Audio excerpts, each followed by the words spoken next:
want to know, like, have you ever been really burned out? I've been super burnt. Can I swear? I've been super fucking burnt.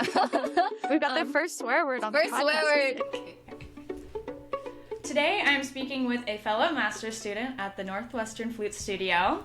She is a Thai-Canadian flutist who previously studied at the University of Toronto with Kelly Zimba, and now she's really uncomfortable because I'm bragging reading about my her. bio. I'm reading your bio to you, and hopefully it's correct. To be fair, I did edit it a little bit. I did just copy and paste that was it. old. Okay, she earned the University. You're gonna have to tell me the Oh, others. you're gonna read all the awards too? She earned the University of Toronto Scholars Award, the Howard F. Andrews Memorial Prize, and the Percy Faith Award, in addition to performing with the National Academy Orchestra of Canada and the Brat Music Festival, Canada's largest orchestral music festival. She has held a substitute position with the Mandel Philharmonic and participated in summer programs including Domaine Forgets International Music Festival and Academy. Did I pronounce that wrong? It's Domaine Forget. Oh my god. It's French. Okay, just wait till I get to your last name. And I would be remiss if I didn't add that she's a woman of many talents, including, among others, the Latin dance class. Oh, jeez. Which I tried one time with varying success. She does yoga. Do you say you're a yogist? Is that what's I think the it's word? yogi. You're a Okay, you're a yogi, and also expert breakup advice from time to time. That one I'm proud of. Yeah. That one she's proud of. Maggie, welcome to the podcast. Thank you for having me. I am so honored. How do you pronounce your last name? Yumanets Letrasopsa. Okay, I'm not gonna try to say that, but it's very pretty. Thank you. So I said that you were a fellow Northwestern student, Yeah. but actually you just had your last lesson this morning. I did. And you're done. You're a master of the I am flute. a master. You can call me a master. Yeah. How do you feel? I don't know. I feel like excited to be done. I feel like master is such like a finite term, you know, because I feel like, you know, it's like there's still so much like left to do.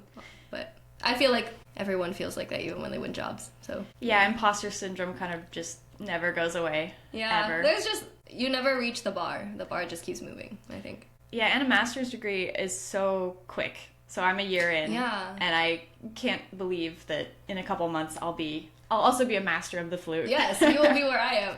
Yeah. Can you remember, when did you start the flute? Was it like 5th grade band? No, I started when I was 7. My dad really, you want me to tell? I'm going to tell the story. Yeah. My dad really wanted me to play an instrument for some reason. I don't actually know why, because it definitely, you know how like a lot of parents want their kids to play instruments for like cognitive development and things. It wasn't for that. He just like wanted me to play something. And so I tried a bunch of different instruments like piano and violin, and I kind of hated them all. I just like wouldn't practice. But then my dad took me to a concert and there was a flute concerto, and I honestly like, I have thought various times that it was like this piece or that, but I don't know what they played. But I thought the sound was just so pretty. Just like, you know how like it sparkles like on top of the orchestra, I think. And I remember liking how it had like so many buttons. And it was like so shiny, and I was like, because I think I was at that age where I just like, I liked to press buttons. It was like a good like sensory thing for me. Yeah. Yeah, and then I kind of begged my dad to play for like a year, and then he was like, okay, fine, I'll like put you in lessons and I'll get you a little like crappy Gemeinhard flute. Yeah. But then you actually kept practicing, obviously. I feel like a lot of the kids, like most of the kids who went in band when I started, their motivation was gone within like 2 weeks when it stopped being shiny and new. Yeah, I think for me, music was like a very safe space. Like my teacher when I was a kid was like a third parent. And I think she gave me something that like I hadn't had before, where I could do something that was just for me because I decided to do it, and I felt like really free, and I felt really seen in a way that I hadn't anywhere else. And so I think that's why it really stuck for me. It was a she? Yeah. How did she do that? I want to know how to do that with students. I think you already do that with people, Karina. I think it's like she just cared about like how I was doing in like outside of lessons, and you know, like there were times where I would like come into a a lesson like crying, and she would like I think, you know, it's like different in different settings, you know, like I wouldn't do this in a college, but she would like really talk about my problems with me, because like she was like the only person I had who really would. We're getting into like therapy now, sorry. But like she saw you as a person. She saw me as a person, and she like pushed me, and she like saw that I wanted it, and she like encouraged me to go after it. Yeah, I think the best teachers don't enforce upon you this pre-planned thing they already have. Yeah. They sort of see, what does the student want and how can I help them with? And probably your teacher liked a lot that sounds like you were kind of self-driven, even as a little 7-year-old. I don't know. I guess so. I think, like, to be perfectly frank, I was kind of a slacker when I was a kid. Because Really? I think like when I started, I was kind of like naturally good. And so I didn't have to learn how to work until a lot later. But, you know, eventually everybody does. And so, yeah. But I didn't learn that until, like, a lot later than I should have, really. Yeah. I know you'd mentioned starting the grad program here was a big change that first year. Is that kind of when you, quote-unquote, learned how to work? I think so. I honestly think, like, it didn't really start, like, as soon as I got here either. I think, like, I had a lot of trouble adjusting. You know, like, everybody is so good. And we have so many strong players. And also, Professor Thorne is, like, very sink or swim. Like, he has this method of teaching, and it works for you or it doesn't. But if you can learn to make it work for you, then, you know, like, you'll grow a lot. Yeah. When I was coming here, I had heard the reputation of Professor Thorne as being a hard teacher, but a good teacher. Yeah. And that really scared me, but Yeah. I part of me felt like because it was scary, it was the right thing to do.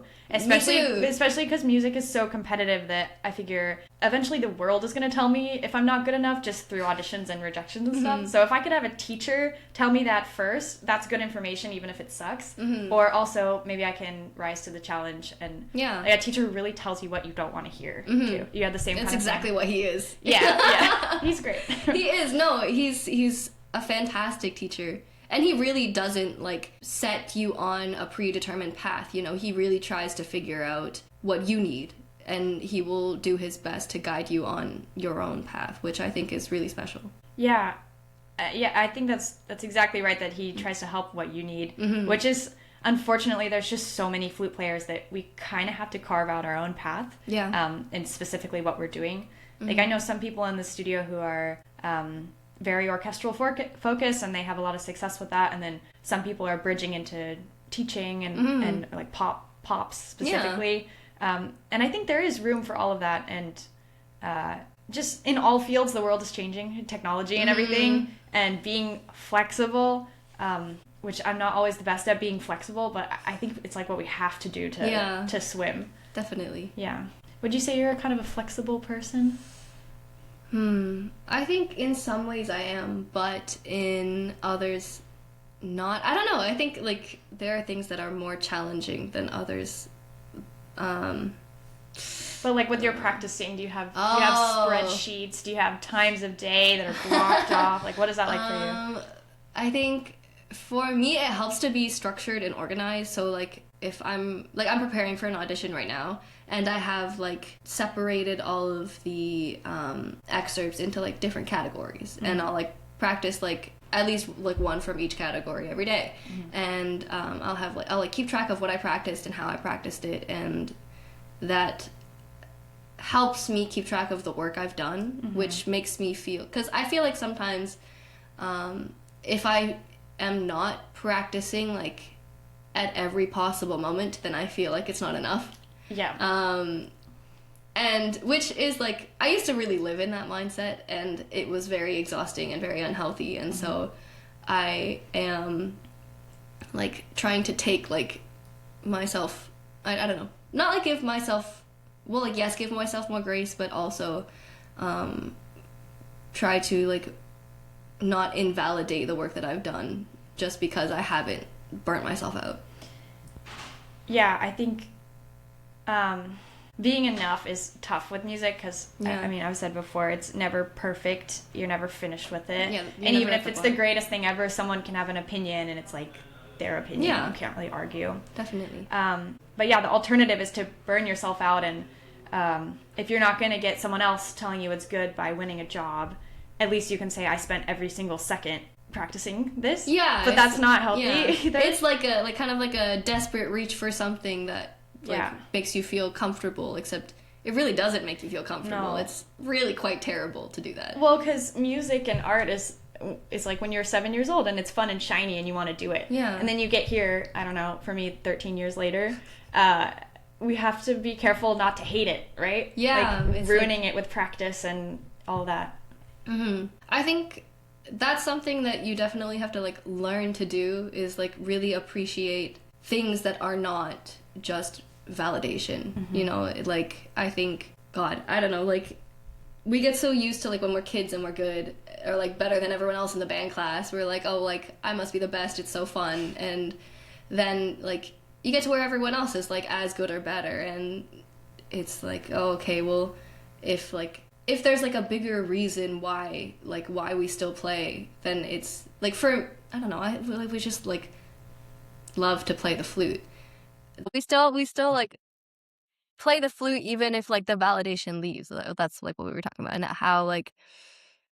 how playing the flute becomes more about how we do it because like we love it. For me, it's like because it makes me feel seen and heard, and I think that another like really big part of it is that we get to see ourselves do things that we never thought we could before, and it's so rewarding. Mm-hmm. And how that kind of makes all of like the struggle and the what if worth it, you know? And there are like so many other things that go into it, and it's always like so complicated for everyone in a different way, but I think that's what makes it worth it. Yeah. Yeah. Well, thank you for sharing that. Yeah. I feel like when I talk to you, you're obviously an amazing flutist and highly intelligent, and I know you were gonna be was it a biologist as your I wanted to be a surgeon, actually. a surgeon. Yeah. Do you know what kind? Cardiothoracic. Okay, I don't cardio like It's heart. like heart and lung. Yeah. Heart and lung. Okay. Yeah, so a very difficult thing, but I would trust you to do surgery. Thank you. I've gotten a few people who have been like, that would have been a good job for you. And I'm like, Yeah. well, I don't know, like if I made the right choice. But I think it is the right choice to do music though, because I would say the other half of you is you're very connected to your emotions too. Mm. And like I'm sure we all know a lot of players who are very technically good, but you don't feel like the emotion is authentic, or you feel like a teacher told them to play it that way, or they're copying something. Yeah. Or even if it's really subtle. But when you talk to Maggie, it's like a whole person, and I don't know. I appreciate that about you. Thank you. Yeah. Yeah. So it seems like you still enjoy the flute now, even though, like I said, like 13 years later, a bunch of junk and opinions and rejections and like up and down and what am I doing with my life, and oh, I'm doing this and it's good and it's bad. But you're in a good place now with the flute, would you say? I would say, I think I really just enjoy playing the flute. I think it took I don't know what to say, it wasn't really a long time, but it felt like a long time to like get over the all of the accolades and the validation, like how good that feels, and how that was like my purpose, and how like to like realize that like it's not, because I can't let it be, you know, because otherwise I would just be like manic or depressed all the time or something. Yeah, if you tie your the outside values. stuff to how you feel about the flute, then like you're just on a roller coaster. Yeah, Some people do that, and it's probably very exciting for them, but I guess so, but manic. I couldn't handle it. Yeah. Yeah, but I think now it's I know why I play, and I know that I love it, and so I know that any and all of the challenges that I have are like worth the work and worth the struggle, because it's just what I like to do the most. Is there? It sounds like you have it pretty well thought out and figured out like how it works for you. Is there something you're still trying to figure out now in terms of mindset and? Yeah, I think I feel like for me, like all the mindset stuff is very difficult, and it's been like a long process that I'm still in the middle of. it's half of like what we talked about in my lesson today, actually. But I think for me, I think, you know, like as a person, I have like a lot to say and I'm very aware of my emotions, and like I think I'm pretty like relatively high EQ where I can like handle things, and you know, but I feel like sometimes when I perform I feel like scared. Mm. And I know like everybody handles performance anxiety and everybody is like, you know, like you're not alone in it. But honestly, like I kind of don't agree. Like everybody experiences it, but it's different for everybody. And we all have different places where it stems from. And like we all have to we all have to find our own way out of the maze, because like Yeah. we all of, you know, they're all different. And so I think, yeah, Do you know what the fear is? Have you dissected? I have dissected it a lot, but I think trying to like, there are things that I understand about it and things that I am like, I will probably spend like the rest of forever trying to like smooth out. But I think for me it has a lot to do with like what I was taught about making mistakes when I was like a kid. So it's like there are like some like deep things, and like other people maybe they just like are afraid of being judged or whatever. But like I don't know, for me it's just like a very old problem that is taking like What time to happens dig when out. you made mistakes before? I think when it was like equated to being like a bad person or someone who's like unworthy of love. I love my parents, and I feel like they never put that on me. Maybe it came from somewhere else, but I have this feeling that every time you play, you have to prove yourself, and sort of it doesn't matter if the past decade, anything you've ever done. If you're in a room with people and you sound bad, that becomes like the new label on you of like they're gonna say I'm my technique is bad, or I'm just like a Your bad technique is player. fantastic. Well, thank you, but You're welcome. I don't know. I get sort of loud voices in my head. Do you have loud voices? I think used to, and I think that the negative thoughts and the voices are something that I learned to combat. Um, and I think now, because I think that is something tangible, and you know, and that's a process that happens in your head. That's something that you can fight. Um, and I think, yeah, that's something that I have had. For me though, now like what will happen is I will just like blank out. And so it's kind of, it just becomes like an out of body experience, which is like, it's like very difficult to get out of once it's started. And so it's something that I have to kind of prevent by like telling myself positive things, or like encouraging myself, and like really like taking like the reins in like my focus and that kind of thing. Yeah, I don't have the would you say it's like a dissociation? Yeah, Okay. definitely. I don't think I have that. But so you're taking the reins. Do you have to manually give yourself instructions for what to do? It's like I have to like consciously take control of my focus. It's like I am focused. Like, you know, it's just like I'm deciding to concentrate and like not let myself panic, because really what it's just like a response to something that I used to not be able to handle. And like now I can, but it's still there. And so I have to figure out how to like like get rid of the response, even like because now I don't need it anymore. Yeah. Because I have the tools to Now you can handle like it. nervousness, or like you know, like handle making a mistake and knowing that it's not the end of the world. Yeah. Professor Thorne has said this to me, probably to you as well, that you're not beholden to all the past versions of you. So, for instance, if you feel like you are sort of an imposter when you're taking an audition, you have every right to play the flute and you have every right to take that audition. And all the people there, they don't know the past versions of you. They don't know your past problems. They just hear what you have on that day. But we kind of like carry around memories and old problems. They're like too. it's like we cut the tree down maybe, but the roots are still there, so we have to find a way to dig them out. Yeah. So annoying. But I think it's kind of good that we struggle with all these things, because everything we struggle with and figure out, we'll be able to teach to someone else. That's true.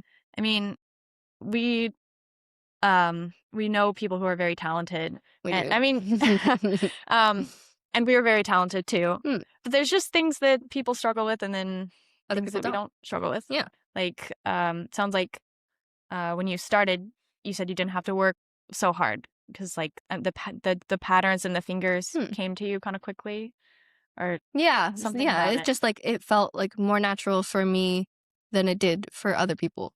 Yeah. No, I had the same thing. I remember in 5th grade band, I would bring the hardest exercise at the end of the book and play it as a warm-up while everyone else was just playing random She notes. had a little Karina flexing on I was everybody. that. Well, but okay, I wasn't good at sports, and I wasn't good at, like, my parents put me in every sport. Really? Well, when I was little, they kind of put me in every activity, and then They wanted to know what you like. yeah, no, they were good parents. Also, Yeah. they only just had one kid, so Yeah. it's like all the eggs in one basket. So it was like gymnastics, soccer, swim team, ballet, art class, like literally everything. But I don't think I ever scored a goal in soccer. Like, not even against our own team. I don't know. That would have been at least something. But no, music it came quickly to me as well. And that was sort of addicting. Yeah. It's like the instant gratification kind of thing. Yeah. Yeah. So for me, it's been a journey of, I think I definitely started playing flute for the wrong reasons. But you're still here. Yeah.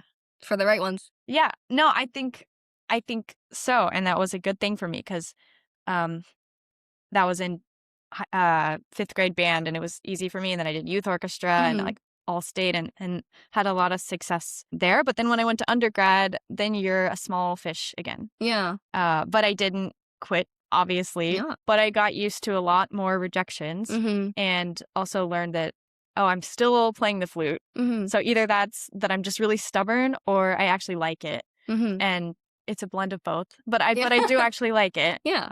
Do you relate to that sort of experience at all? Yeah, definitely.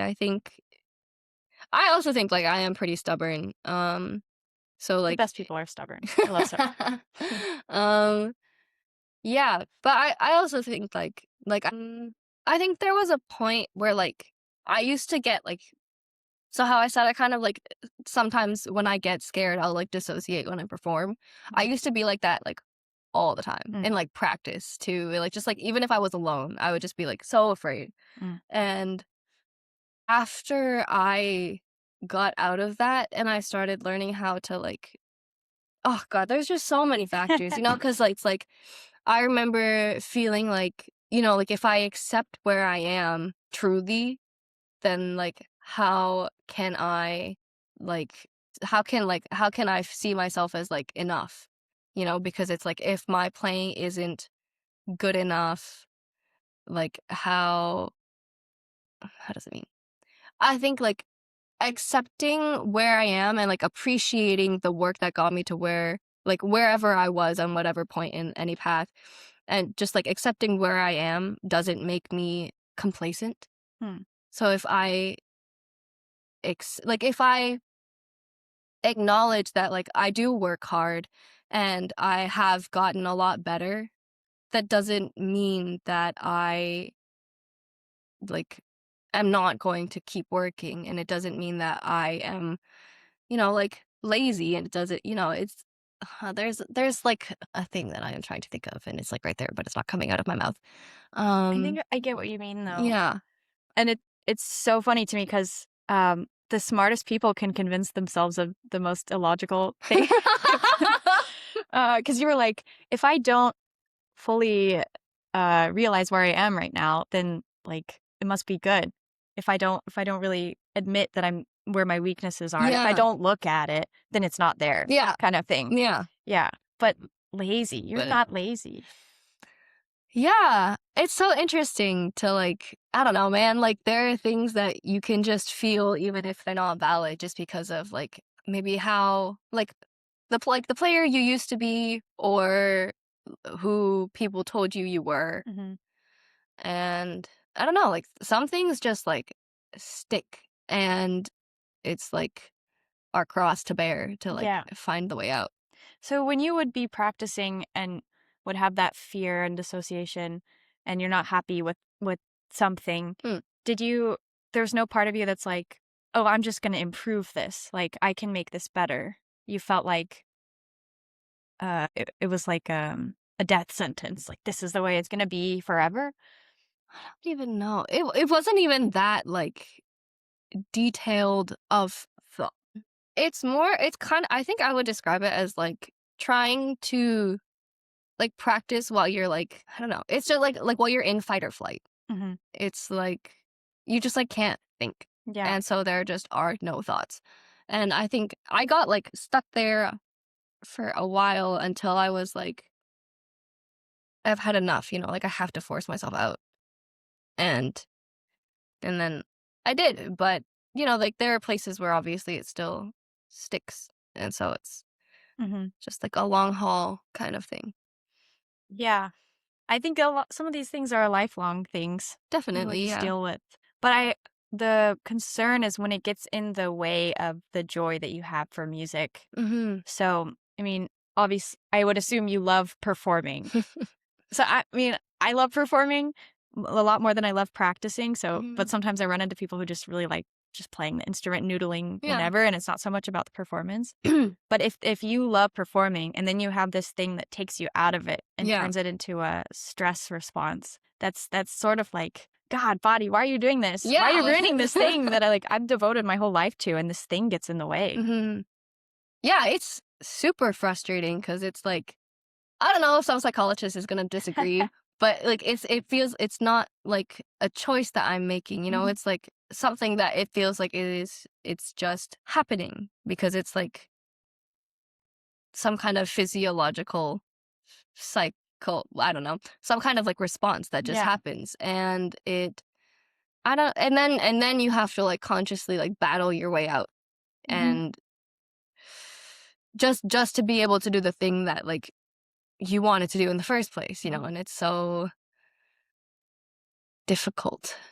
Yeah. But like it's the only way. It's so. making you strong too. Yeah, I think so. I think though it is like, I think I still get like very frustrated because I feel like I've put so much work into it and the problem is still there. Yeah. But because I think now I feel like I get to a point where like when I practice something, it gets better. But with this issue of like, I don't know, I guess it's like performance anxiety that it just, or maybe it's just like general anxiety that's like only appears now when I perform. But it just like the growth it doesn't feel linear at all. And like, I know like growth is like stepwise or whatever, but it just feels like sometimes you go up and then sometimes you just like bang your head against the wall. Like it just like doesn't always happen. And sometimes it takes you by surprise and it's just like, and you can know so that annoying. logically and it still feels different than what you think, it's like you really have to like pull out all of the roots. No, I relate to that a lot. And also I hear in the way you're talking and in the way I talk to myself too, that everything that's not going right, you feel like it's your fault somehow because you're used to, or generally you like to think that you have control over things if you just work really hard or you be really smart and find the right solution and ask the right people. But then you apply that to everything, and then in real life, it doesn't work that way. Yeah, because everybody's problems are different and everybody's mind is different. That everyone has to find their own way out, and so what other people can tell you is really just like advice. And we have to like figure it out for ourselves, which is so annoying because like, can't you just tell me that my airspeed is too slow and I'll just blow faster? Yeah. And well, figuring it out is just the worst thing ever because like that means there's not like step 1, step 2, and you might not figure it out. Yeah. But then you have to transition into, it's good enough if I tried for like this set amount of time. It can't be like I tried every second of the day and burned myself into the ground. It's like I'm going to try for skills on flute that I'm still trying to figure out, like tonguing and certain things. I schedule it. On this excerpt, I'm going to try things for 5 minutes a day. And then I try things. Like on Mendelssohn Italian, I find that I still don't get a clear precise attack in when I'm changing registers. So I'm trying to put my tongue in different spots in my mouth, like change the vowel. I'm not there yet, but I literally just try things for 5 minutes, and then I'm like, yep, that's good enough. Yeah. Versus before, it's I'm just a failure. I can't play this excerpt. Like it sounds bad, and I don't know. And I've asked people, and it's not working. Yeah. But transitioning from it's good enough when it sounds good and I win an audition to it's good enough when I had a plan and I tried things for this reasonable amount of time and then moved on. Yeah. You know? Yeah. I think, I don't know, everybody's different. Like some people don't need the plan, but I think like if you get stuck in the I have to practice till it's perfect, you know, then I don't know. I mean, like that gets people into hospitals. So like I think like sticking by, I don't know. I think you do what works for you. And I think, I'm gonna go on a tangent. Do you know the show Jubilee? No. Oh, okay. It's a really big YouTube channel, and they have this show. show. Yes. Sorry. Yes. Okay. Yes. They have this surrounded show. Yes. And most of the time, if you watch it, you'll like want to throw your phone into the wall. I remember watching one. Yeah, it's like one Republican against like 60 Democrats or something like that. Yeah, they try to make it look crazier. But there was one they did recently with Dr. K from YouTube, and he's a psychologist, and I think he's really awesome. Okay. But it was Dr. K versus surrounded by depressed people. And I read the title, I was like, funny. Is he going to debate the depressed people? But they did it a little differently, so it wasn't like a debate. But so you kind of just talked to each person one-on-one about their thing. And the common thing that kept happening with all of them was that a lot of them were depressed, and then they did therapy or antidepressants or, you know, the things you're supposed to do. And then it didn't get better. And then now the depression is their fault. Because before the depression was just depression and like you're a victim of it. Yeah. But then when you do the things you're supposed to do and it doesn't work, well, then like you must have not tried hard enough at. Sometimes things just don't work. Yeah. I think that kind of relates to all of us, that we have different problems, and then we just assume if someone else tries what works for us, then after that, if they don't have success, it's their fault. I don't think that's right. Definitely not true. Okay. That's like, I feel like that's like if somebody who, I mean, I feel like that's just like a prodigy who has never had to think about anything ever, which like those are rare, but whatever. If they're trying to like teach you how to teach. Yeah, true. We love them. But like if they're trying to like teach you about things that they never had to think about, you know, it's like, or like, I don't know. It's like somebody who did something their way that worked for them. They're going to like tell you that like this is the like tried and true proven way, but like maybe it doesn't work for you. And that doesn't mean that it's your fault. It's just like you still have to like figure out your own. Why do I keep going back to the labyrinth? But like that's what it is for today, I guess. Sometimes it's whatever, but yes, space maze. I think it's funny because I think the general population needs to be told to work harder. Maybe. Maybe that's like really awful to say. But, you know, most people need to watch motivational videos and, you know, try hard and go to the gym, blah, blah, blah.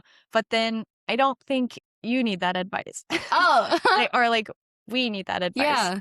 Because we're so the opposite.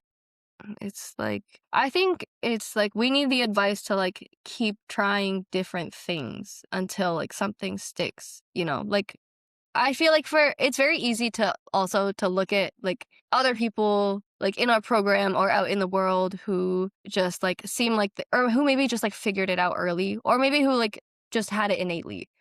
And, you know, like, why did I just lose my train of thought? No, I get what you're saying. Like, yeah. We need self-kindness and consistency and still effort, like and patience, but like just show up. Yeah, just keep trying. Yeah, but I think like pushing yourself to burnout especially. Okay, I think for me also like, because even when I would like not be able to practice well, I think, or like even when I was like really anxious when I was playing and or practicing alone in a room, and I just like had trouble thinking of like just like, you know, like. What are words for this? You know, like just like spreading it apart and like looking at all the details. I think that like I was still like really hardworking because I would be in there for hours, but like I wouldn't get anything. I wouldn't get anything done, you know, but like I wouldn't get as much progress as I would now because like I just didn't know how to look at it a different way.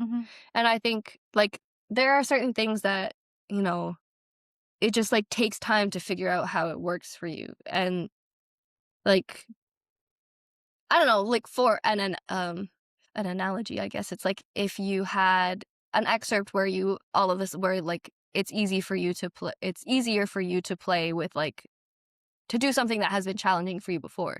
And then like going back to that excerpt and like finding and like applying it to different areas where it's like, okay, my air is like fast here and I can always do it when I'm playing this thing. But when I like take it into like the lower octave or like something like that's like my issue. I'm outing myself. Then like I have to like learn how to like spread like this technique that I have like finally figured out how to do. I have to learn how to like apply it to like everything else, you know? And I think that's true for like the mental part too. Cause like the mental aspect of performing. Cause I think, maybe for people like maybe ensemble is easier than solo or, like solo is easier than like excerpts and that kind of thing. But it's like, how do you feel when you play those kinds of things? This is how I'm trying to think about it to like solve all it seems like it makes sense for my practice. So maybe it'll make sense for I don't know. But when I win a job, I will tell you how I did it. Yes, of course. When you win a job, you will come back on here and tell us the secrets. Tell you what I figured out. Yeah. No, but my thought is whatever you're good at, take that and run with it. Like there's no point. I think we sort of think it's less important the things that we're naturally good at. We just assume that it's kind of easy for everyone the same way and that maybe we shouldn't do that because it's kind of easy.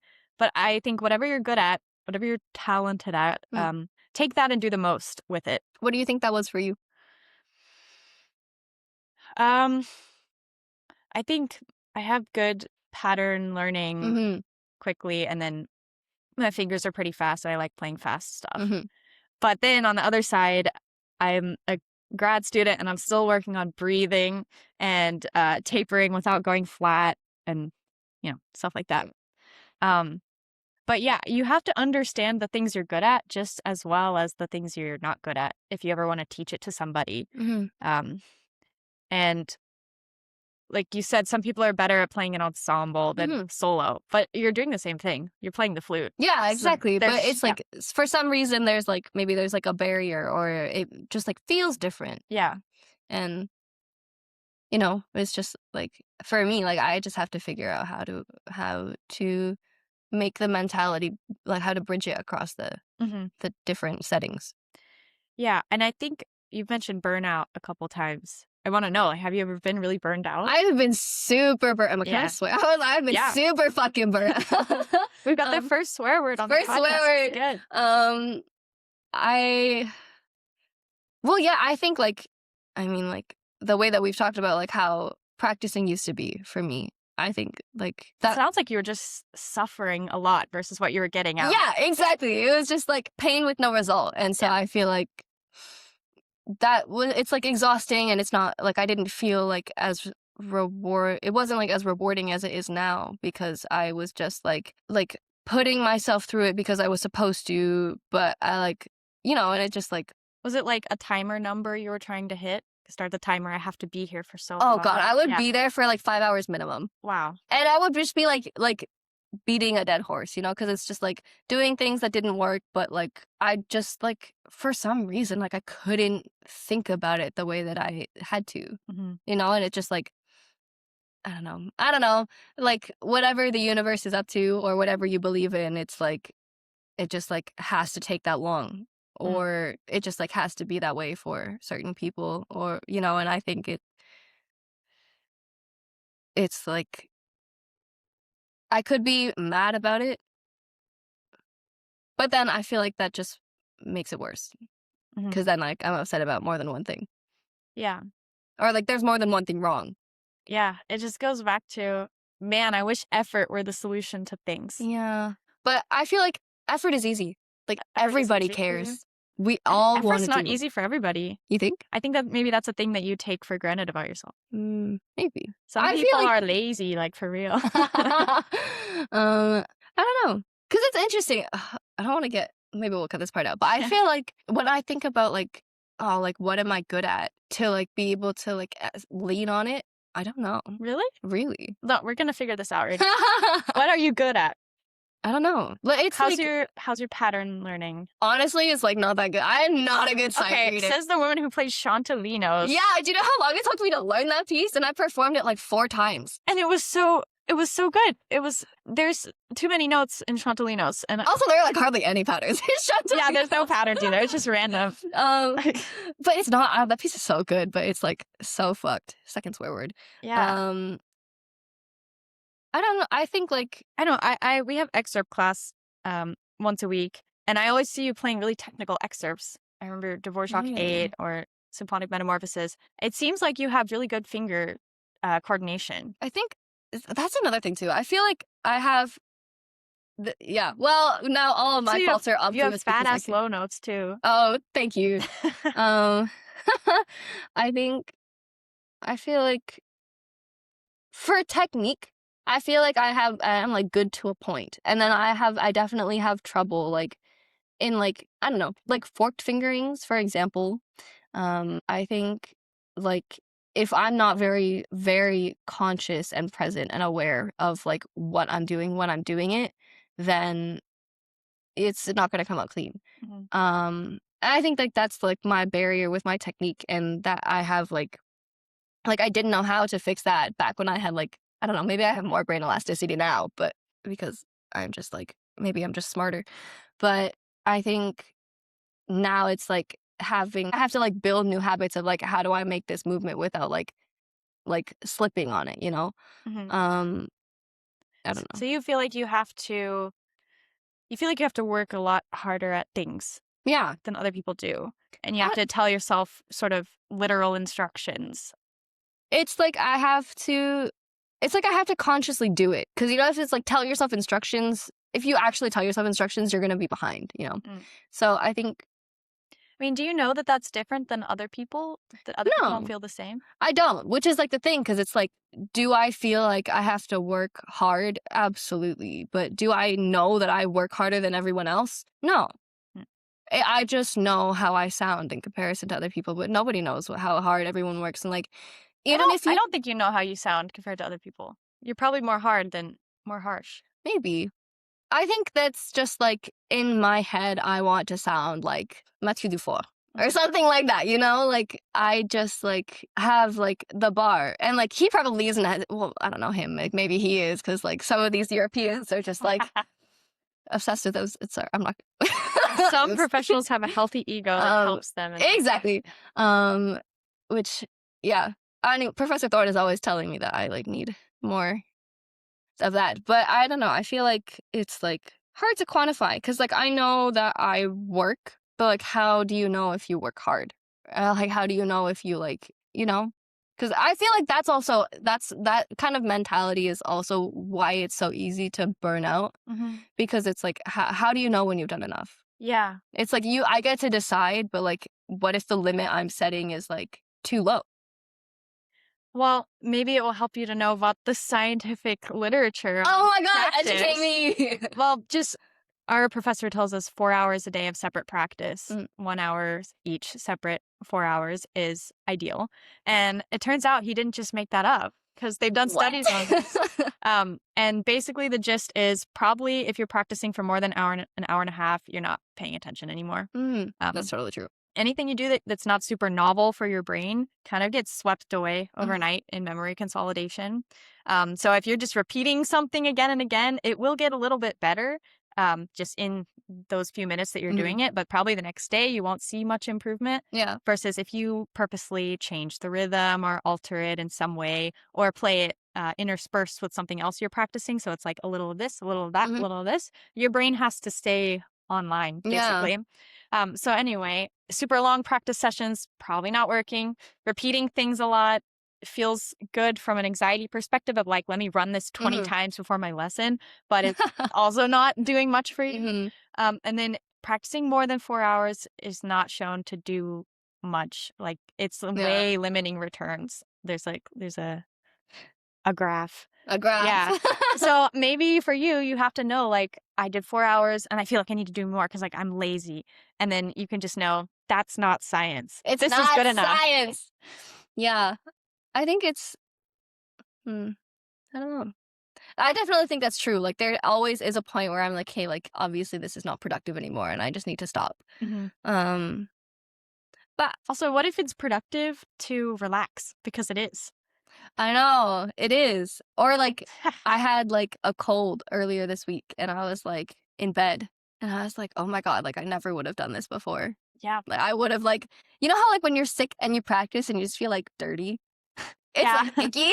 Yeah, you it's know? like, it's all so bad. Yeah. It feels bad. And then you just like feel all like terrible. Yeah, I would, you know, and like I feel like we've all done that. But athletes, no one rests harder than an athlete. They do their little 2-hour training thing, then they sit in a bath, they play video games, they chill, they eat food. What, can you be like an athlete? Can you give Maggie a break every day so that be nice to her. so you can come back the next day like with actual energy? Yeah, well, I do think it's important, which, you know, is why, like, when I was sick, I actually rested. But I think, like... It's a totally normal thing to do. Totally normal like, thing to do. Yeah. I think, like... Well, obviously, rest is important because, like, you can't function. And, you know, we do use, like, a lot of sports analogies. And, it, you know... It is, like... I am saying, like... Even when we're resting, though, I think, like, sometimes, like, I don't know if I would call, like, probably, like, we could call it, like, the anxious thought kind of thing. Or, like, the practice guilt kind of thing. Like, it sometimes, like, the thoughts will still creep in, and you have to be, like, bad, you know, and, like, actually rest like an athlete. Yeah. Yeah. Do you have this thought of once I win a job, then when I rest, I can actually enjoy it because I've proved myself? Do you have that thought? Yeah. Oh my God, I do not have that thought because I have met Jen Gunn. Well, I'm sure if I actually win a big job, then I'll feel the same. You will probably, I don't know. I think I've heard from like my old teachers too. Not, they're still young and very beautiful. But that, you know, like maybe, well, not maybe, you definitely, you know, you have more security and you have this like huge prize of validation that you've won. I have heard them all say that the anxiety stays and it just shifts to somewhere else. And it's like, it's really like, it's not about the job, you know, it's all like about what's in your head. And that's just like where the battle is, you know. I just feel like I won't know that it's enough until I have some proof. I also feel like that, but I think I really try not to let it like control me, you know, like I try to like listen. Oh, I think like something that we never fucking do, where I'm just like, we're cursing all the time now, is fuck yeah. Fuck yeah. Is that we never look back. Yeah. We never think about things that felt really good in the moment. And we never think about, I feel like we spend so much time focusing on where we have to go. Yeah, it's what's next. Yeah. And we don't look at where we came from. Like you just finished a master's degree and you're probably already worried about what's next. I don't know if I'm worried. I feel like that's something too, like we could talk about this after, but I think for me, it's like, I just have like this issue with my playing that I really want to solve. And I think I've had like a hard time because like things used to like once upon it, like so long ago now, they used to come easy. And then I struggled for so long. And now I like know how to work that it just still feels scary sometimes to think of like, I have to learn how to do this thing that I have never done. But then when you do it, it's like, you know, like you just have to trust the process. It's like the process and the learning what works for you and the believing in yourself no matter what happens or what anyone says. It like it has to get you there because I said so, and that has to be enough. Yeah. And it's not something that you can't learn it by someone telling you that. Yeah. You really have to go through it. Yeah. So annoying though, because it's like so annoying. There's so many cliches where I've been like, oh, why is it so true? And like I could have like, you know, but like it's like no one can teach you what it feels like to have a beautiful tone until you do it for yourself. It's like Professor Thorne will tell you, I just want to call him JT, whatever. He he'll be like, you know, like support your air, grip the air, support the air. The airspeed has to be like here. This is like the vowel shape for this register. This is what your embouchure should be like. But until you figure out like how it feels to taper resonating air, you know, it's like you don't know until you do it, which I guess is like true in everything in life. Yeah, and it feels so comfortable to play in the habitual way that you're used to, and feels so uncomfortable to try new things too.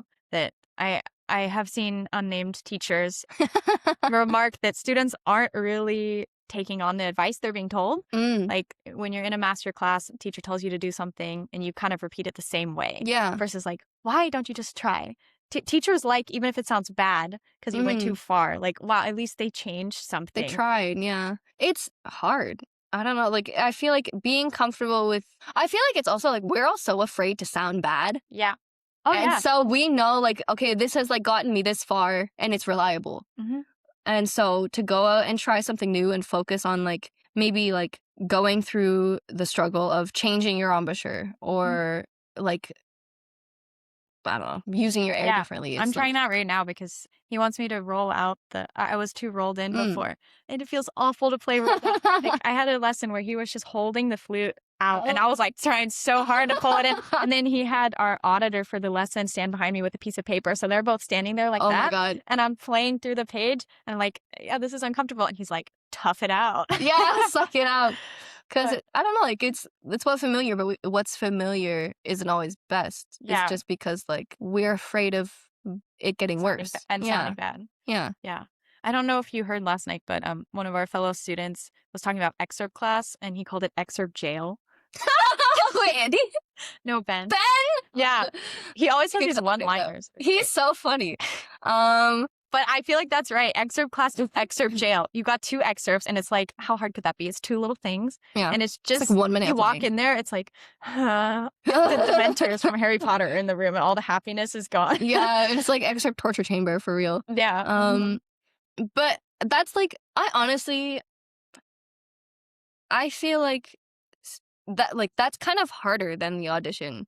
Well, in some ways, because, like, in some ways, like, you feel more pressure in the audition, and that's, like, or you, like, you know, like, they're different situations. But I think the knowing that you are getting up there, well, in, like, MC or down there, and, like, playing in front of your friends while they all judge you is so difficult. Yeah. And it's, like, so uncomfortable, and you feel, like, I just, like, it's probably, like, it's just like a really hard environment to play in because, you know, like these are your friends and you want them to have a certain opinion of you. Which is so weird because they're your friends, so they're the most supportive of you, and even if you sound awful, they know that you're a good player. I mean, and I just hate excerpts too. I don't hate them, but it's just playing something cold like that, like the hardest parts of the repertoire, and just play it cold. Like, I need a note to start. Recitals, I could do that all day because you have an hour. I'm gonna chill out. Yeah, it's stuff I want to play. Excerpts though, but you need excerpts to get a job. You do, and to play recitals. Who made the rules? I don't know, but I hate them too. Why do we have to play Mozart? I used to not get it. I get it now, but I still think it's annoying as fuck. Please tell me. I don't think get it. Mozart is like so boring, and it really separates people. Okay, well, obviously there's like the technical aspects, you know, like good tone and articulation in like the like classical style, which is like so annoying and difficult. But then there's also, you know, like here's this thing that you have heard a billion times. It sucks, kinda. Like, honestly, like, not gonna lie, Mozart, sorry, but like K313, kind of bad. He thought he was cooking with that. I thought he hated it. I don't know. Okay, because I'm pretty sure he wrote it for someone that he like didn't like, but he was getting paid, so yeah. But it's like I think there was Ayun Huang, shout out. I hope she never sees this, but I'm gonna send it to her. She's the head of percussion at the University of Toronto. Okay. She won the Geneva competition when she was like, she's just like insane and whatever. But obviously she won the Geneva competition, which means that she is like the best interpreter in the world on her instrument that year. And she would say this thing to her students where she would say a good musician can turn garbage into like a beautiful piece of work. You know, it's like that is not verbatim, but that's the idea. And she, I mean, like she's right, and I think that's the point of Mozart. I'm not like it's not garbage. I don't love it, obviously, but He's gonna be so offended when he hears this. yeah, I know. Sorry, but or maybe Yeah. yeah. But like you know, like when I play it, I want it to sound like it's like my favorite thing ever. You know, it's like it has to sound like it's special, like it means something, like it's the most amazing piece ever written. Yeah. Mhm. Yeah.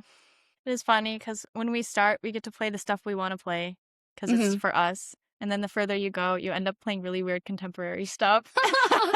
And some of it's really good. Some of it. Yeah, Some of it's bad, I will say. Yeah. You didn't hear it here. I mean, Mozart's looks much better in comparison. It's true. It's true. Yeah.